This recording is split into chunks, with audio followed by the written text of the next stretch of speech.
Hi, ரொம்ப நாள் கழிச்சு வீடியோ போடுறேன் பாருங்க. இன்றைக்கி பம்கின், அதாவது பரங்கிக்காய் அல்வா பண்ண போகிறேன். ஃபஸ்ட்டு இந்த வர பரங்கிக்காயை கட் பண்ணிக்கிறேன். அப்புறம் பீசஸ் போட போகிறேன்.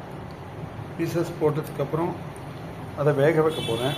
வேக வச்சுட்டு சர்க்கரை போட்டு இல்லை வெல்லத்தை போட்டு கொதிக்க வைக்கணும். வெல்லம் போட்டு கொதிக்க வச்சதுக்கப்புறமா முந்திரி வறுத்து போட்டு நல்லா கெட்டியானதுக்கப்புறம் இறக்கிட வேண்டியதான். இப்போ பண்ண போகிறேன், ஜஸ்ட் பாருங்கோ. தேங்க்யூ. ஹாய் ஃப்ரெண்ட்ஸ், இன்றைக்கி பரங்கிக்காய் அல்வா பண்ண போகிறேன். பரங்கிக்காவை முழுசாக வாங்கி அதை ஒரு குட்டி பரங்கிக்காய், ரொம்ப பெருசெல்லாம் இல்லை, இது மேபி ஒரு 3/4 கிலோ தான் இருக்கும். வாங்கினேன். அதை தோல்லாம் சீவிட்டு பீசஸாக கட் பண்ணி வச்சுருக்கேன்.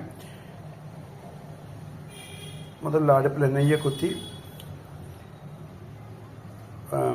முந்திரி பருப்பு போட்டு வறுத்துக்க போகிறேன். பீசஸ்லாம் நல்லா சின்னதாக கட் பண்ணிக்கோங்க. அது ஆக்சுவலாக இதை துருவி போடுவாங்க. நான் கொஞ்சம் டிஃப்ரெண்ட்டாக இதை அப்படியே பீசஸை எடுத்து அப்படியே கட் பண்ணி சின்ன பொடியாக கட் பண்ணி அப்படியே பண்ண போகிறேன்.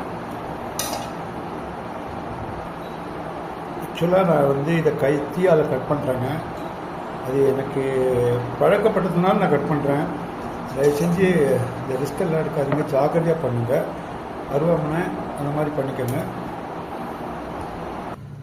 ரொம்ப கெட்டியாக இருக்குன்ற ஒரு பயம் வந்துடுச்சு. அதனால் மிக்சியில் போட்டு கொஞ்சம் ஸ்மாஷ் பண்ணிக்க போகிறேன். அதாவது கொஞ்சம் அரைச்சி எடுத்துக்க போகிறேன். அதுக்கப்புறம் அல்வா பண்ண போகிறேன். மிக்சியில் ஸ்மாஷ் பண்ணியாச்சு. இதை எடுத்து வச்சுக்கணும். அடுப்பு ஆன் பண்ணிவிட்டு கடாய் வைக்கிறேன். அதில் நெய் போட போகிறேன். நெய் காய்ஞ்சதோ உடனே முந்திரி பருப்பு போடணும்.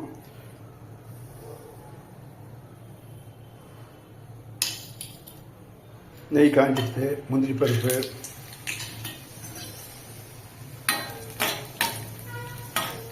முந்திரி பருப்பு வச்சு தனியாக வச்சு விடலாம்.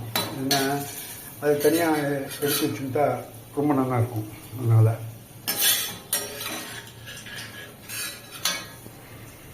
இப்போ இந்த பரங்கிக்காய் அதில் போடணும்.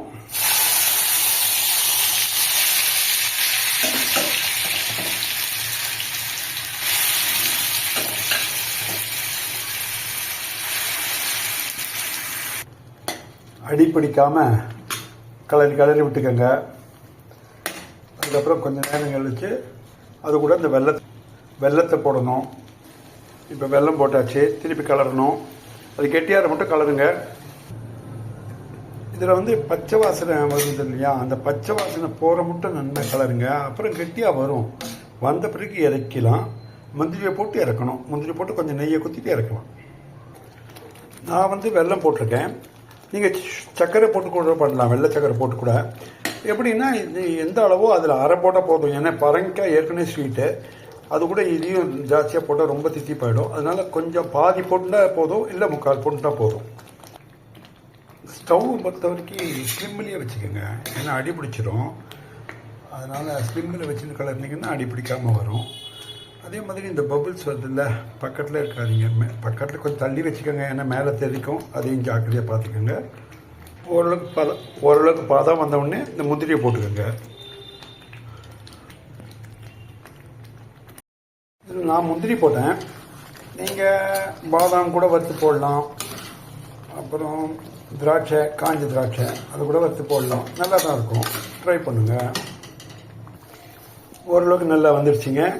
இப்போ இந்த மாதிரி வரும்போது நீங்கள் என்ன பண்ணுறீங்க, அடுப்பு அணைச்சிருங்க, போதும். அவ்வளோதாங்க, பரங்கிக்காய் அல்வா ரெடி. தேங்க்யூ ஃபார் வாட்சிங்.